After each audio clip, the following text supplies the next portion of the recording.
Kwadwo, what would you say are the people's response to 50 years since the massacre and the annual gathering?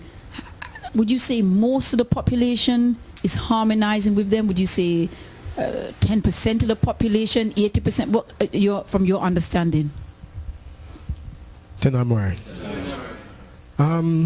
I would still say that it's a small amount of people. I don't know if it's even 10% of the people who will be behind it. But I believe that, as Tafaz was said, is that because the general violence that has been meted out on people all over the island, that people are starting, because one of the things that's definitely been brought to book is that in 2010 in oh yeah, come on. Dudus, yeah, Dudus, right, yes.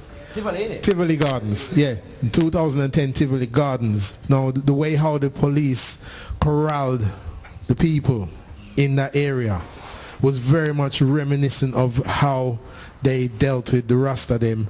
And I don't know if people got from the film what actually happened at Coral Gardens, how the incident that occurred that brought everything to book, because you have a young brother named Rudolph Franklin who was farming on some land. Now there's various stories because the Rose Hall Great House people say he was on Rose Hall land. Hold on a second, right?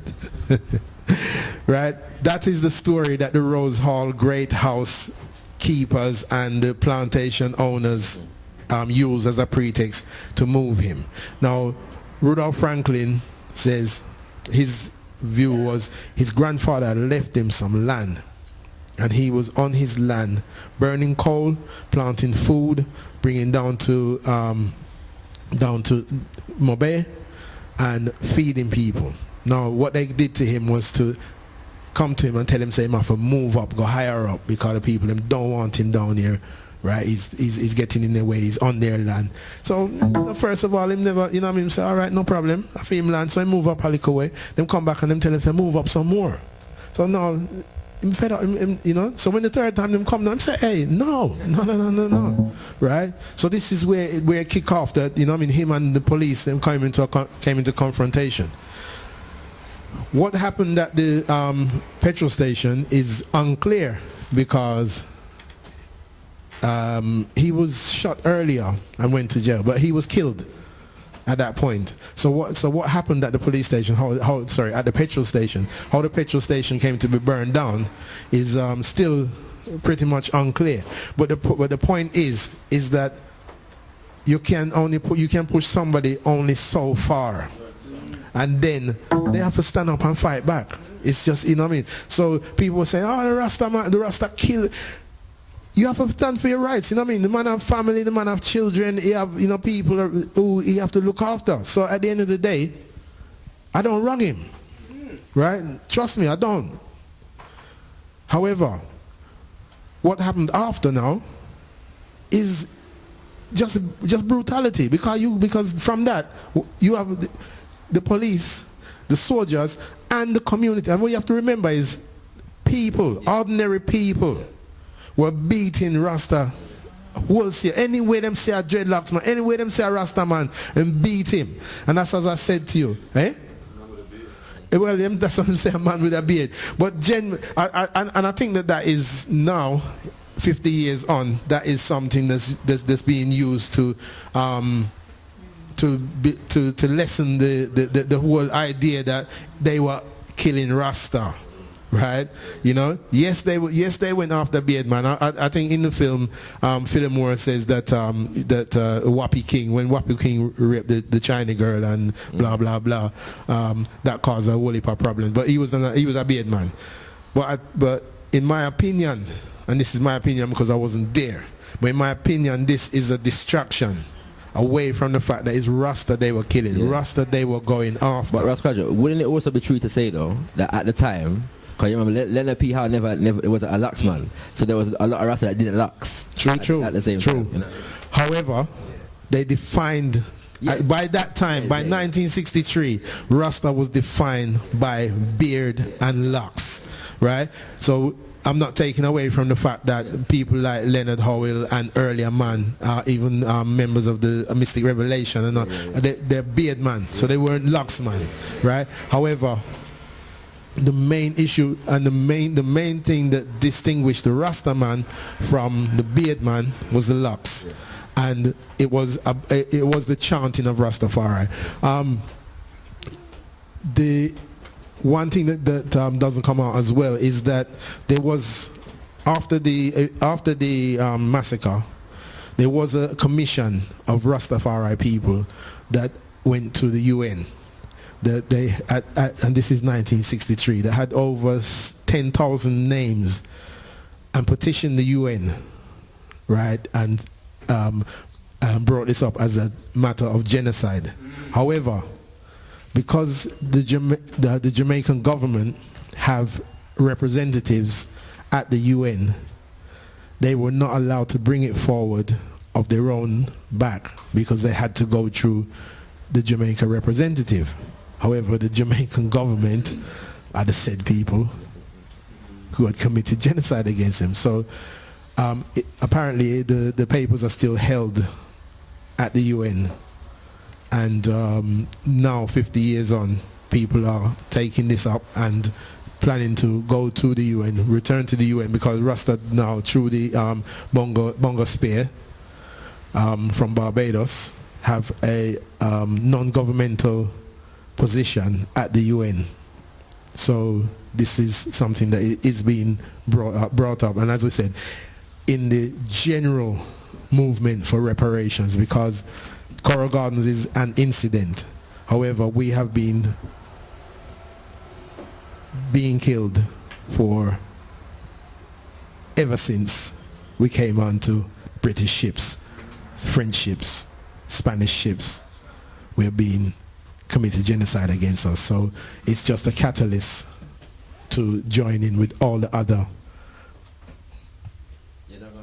with all the other atrocities that have happened to us as a people. Obviously, we've just realized that not enough people know about Coral Gardens, even in Jamaica, and even amongst Rasta.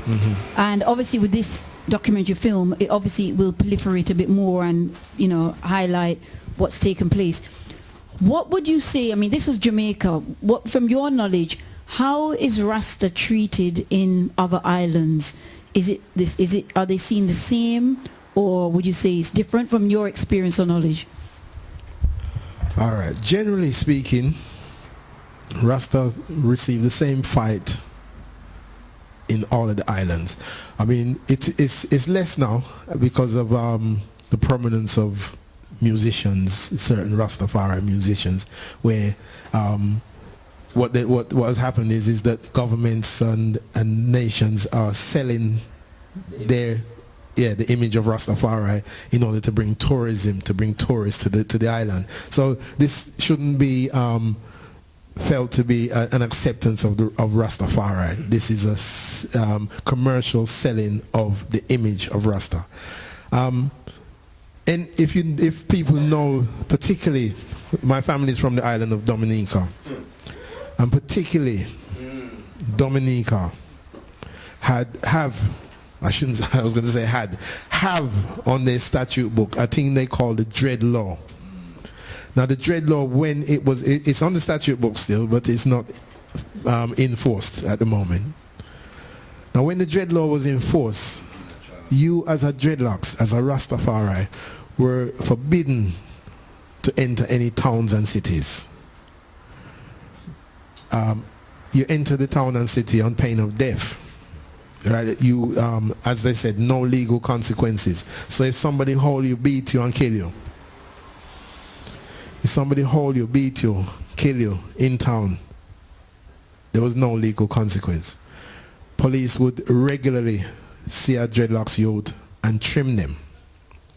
And this led to an incident where some Rasta youth kidnapped a man, a prominent businessman, and held him because in order to get this brought to the attention of, if we know the Caribbean islands, many of the Caribbean islands have the Privy Council as the highest court in the land, which is right here in London.